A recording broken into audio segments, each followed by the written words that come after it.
विशालपुर राज्य का शासन प्रशांत वर्मा नाम का राजा करता था। उनके पास विकास वर्मा नाम का मंत्री था। वो बहुत चतुर था। उस राज्य में किसी को कोई भी समस्या हो तो उसका समाधान के लिए मंत्री के पास ही आते थे। एक दिन दरबार में एक व्यापारी आया। राजा को प्रणाम कर, महाराज, मेरा नाम राम सिंह है। मैं अलकापुर गांव का निवासी हूँ। हमारा पुश्तैनी व्यापार है महाराज। कल हमारे घर चोरी हुई है। ये बात आपको बताकर आपसे न्याय मांगने आया हूँ महाराज। राजा, जो हुआ उसका मुझे बहुत दुख है। क्या हुआ, कैसे हुआ, इसका विवरण दें। मदद जरूर करूंगा। राम सिंह, महाराज, हमारे घर की कीमती वस्तुओं को एक अलमारी में रखता हूँ। उसकी चाबी एक गुप्त जगह रखता हूँ। मेरे पास 3 भरोसेमंद नौकर हैं। वे कई सालों से मेरे पास काम करते हैं। जब भी मैं किसी और काम में व्यस्त रहता हूँ तो इन तीनों में से कोई एक अलमारी खोलता है। मैंने ही उन्हें ये अधिकार दिया है। कुछ दिन पहले कलिंग राज्य से मैं कुछ सोना लाया था और इसे अलमारी में रखा, पर कल जब मैंने अलमारी खोला तो गायब था। राजा, महामंत्री, आप ही इस समस्या का हल ढूंढो और इनको न्याय दिलाओ। महामंत्री, देखो राम सिंह, आपके कहे अनुसार देखा जाए तो आप चारों में से ही कोई एक चोर है, पर अपने ही घर चोरी करने की जरूरत आपको नहीं है। इसीलिए एक काम उन तीनों में से किसी एक ने किया होगा। उन्हें एक बार यहाँ बुलाएं। उन तीनों नौकरों को दरबार में लाया गया।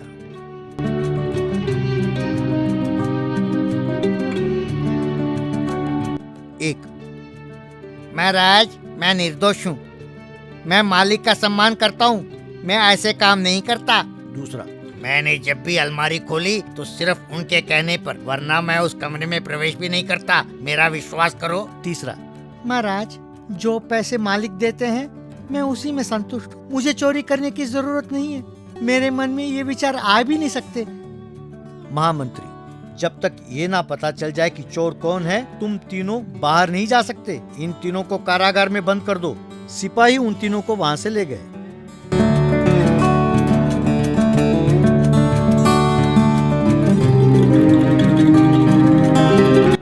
तीनों को कारागार में अलग अलग रखा गया।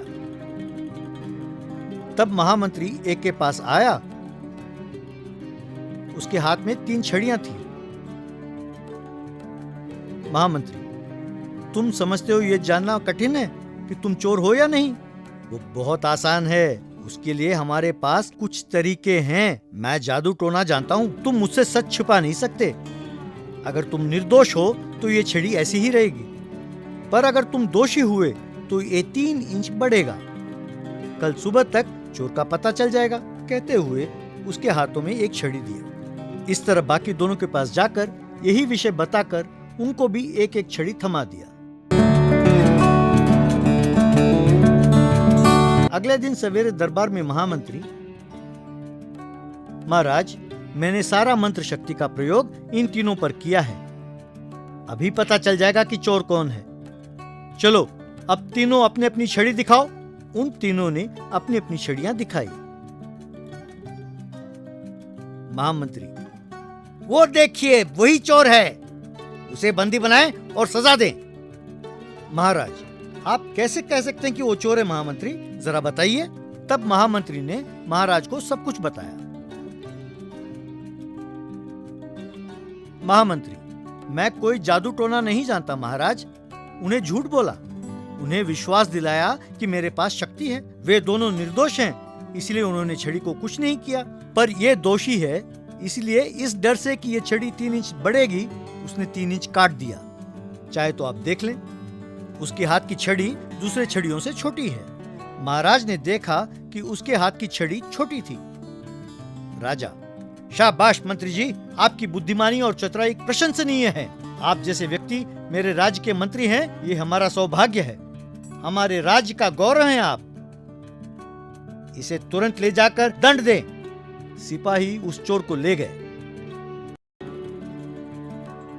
इसीलिए बच्चों, बुद्धिमानी और चतुराई से किसी भी समस्या का हल ढूंढ सकते हैं। कहानी अच्छी लगी